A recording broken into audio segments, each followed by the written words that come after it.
Students, good morning. Today I am going to be exercise 2.3 relation function. जैसा कि हमने आपको बेटा बताया था रिलेशन और फंक्शन के बारे में, आपको जानकारी मैंने दी थी कि रिलेशन फंक्शन क्या होता था। आप लोगों को ध्यान है कि कोई भी एलिमेंट्स हैं उनकी एक ही इमेज होनी चाहिए। अगर ऐसा रिलेशन है तो ही उसे फंक्शन हमने कहा था, अदरवाइज नो। पहला क्वेश्चन देखिए लिखा है, उसमें आपको ऑर्डर पेयर यानी क्रमिक युग्म लिखे गए हैं। आपको ये बताना है कि इसमें कौन सा ऑर्डर पेयर रिलेशन है, कौन सा रिलेशन फंक्शन है। देखिए लिखा है which of the following relations are functions. कह रहा कौन सा इसमें संबंध एक फलन है। गिव रीजन, उसका कारण दीजिए। If it is a function, यदि एक फंक्शन है, determine its domain and range. अगर वो फंक्शन है तो उसकी डोमेन और रेंज आपको बताना है। ओके, हम एक पार्ट लिखते हैं 2,1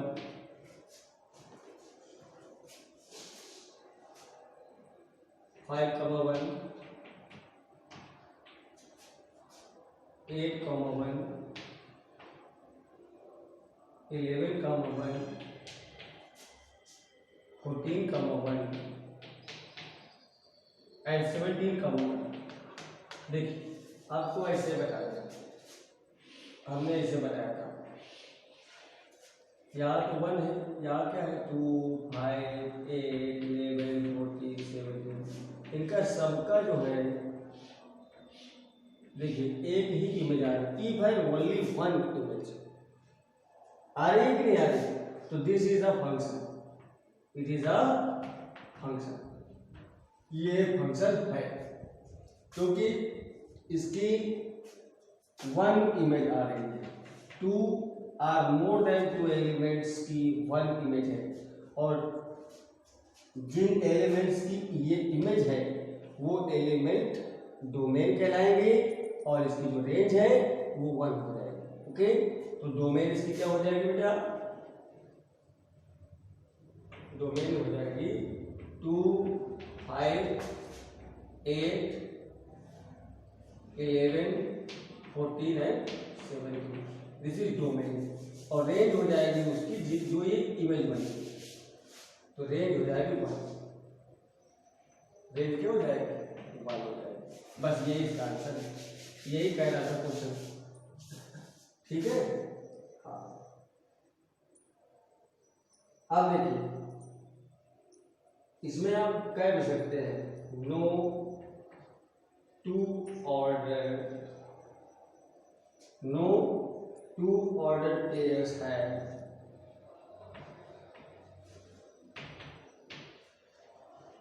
no two orders pair have the same first component, the same first component।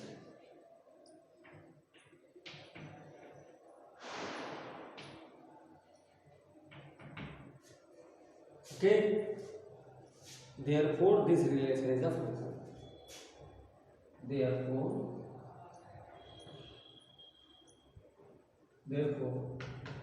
this relation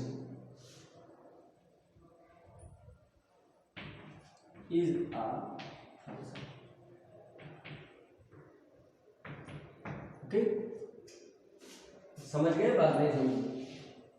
ये देखिए जैसे मान लो होता 2 5 8 11 ऐसे चल रहा था, ये 1 था, ठीक है। तो इसकी कोई दो नहीं है, नहीं समझे, मतलब इन दो एलिमेंट्स की कोई दो इमेज नहीं है, एक ही इमेज है। जैसे यहाँ पर मान लो होता 1 और 2, ऐसे देखो ऐसे होता है, ऐसे होता तो नहीं होता फंक्शन। ओके, मतलब ओनली 1 इमेज बन रही है।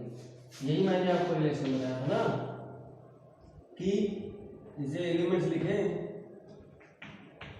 तो या तो एक इमेज हो, ठीक, या तो कई एलिमेंट्स जो फर्स्ट सेट में लिखे हैं उनकी एक इमेज हो, तो ऐसे रिलेशन फंक्शन होते हैं।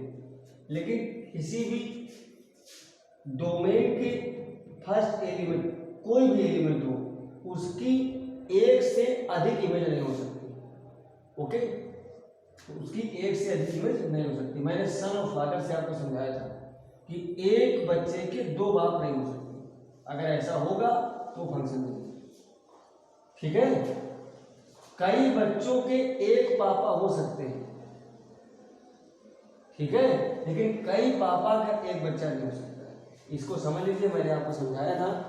इससे सिंपल एग्जांपल आपको मिलेगा ये मतलब। अब देखिए, फिर आगे डोमेन और रेंज की बात हो रही है। देखिए कैसे, सेकेंड नंबर क्वेश्चन, इसके सेकेंड और थर्ड पार्ट को आपको करना है। दूसरा क्वेश्चन देखिए लिखा है, इसके डोमेन और रेंज आपको बताना है। बहुत सिंपल है। यहाँ डोमेन देखिए, डोमेन का मतलब जो वैल्यू हम रख रहे हैं, तो यहाँ पर हम कोई भी रियल वैल्यू रख सकते हैं। डोमेन इसकी क्या होगी, x belong to real number, कोई भी रियल नंबर हम इसमें रख सकते हैं। ओके, तो इसकी डोमेन हो जाएगी रियल नंबर।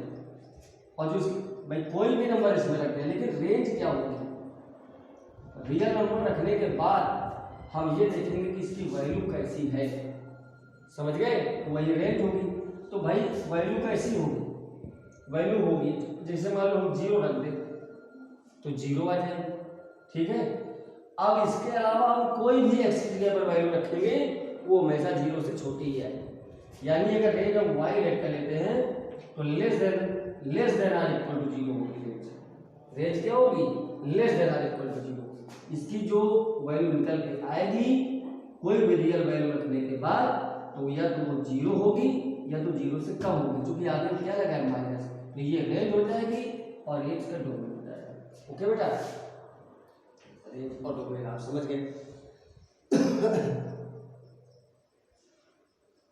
समझिए ना, प्लस fx जो है इज लेस देन और इक्वल टू 0 और all x belong to r। इसको आप डोमेन कह सकते हैं, ऐसे ऐसे लिख सकते हैं, ऐसे यहाँ पर भी लिख सकते हैं आप। यहाँ जो वैल्यू आएगी उस वैल्यू को भी आप यही कहेंगे कि जो वैल्यू है वो 0 से क्या होगी, कम ही आएगी, बड़ी नहीं हो सकती है। यानी y अगर r को बिलोंग करता है, यही बात है आप, ये y बिलोंग टू r, तो y जो होगा वो 0 से छोटा या तो 0 होगा, ये इसकी रेंज होगी बस। सेकेंड नंबर क्वेश्चन का सेकेंड पार्ट बच्चों आपको करना है, करके दिखाएंगे आप। अगर आपको नहीं आएगा तो हम आपको वो बताएंगे। ओके बेटा, एक पार्ट हमने बता दिया है, अगला पार्ट आप लगाएंगे और हमें दिखाएंगे। नहीं आएगा तो आप पूछेंगे।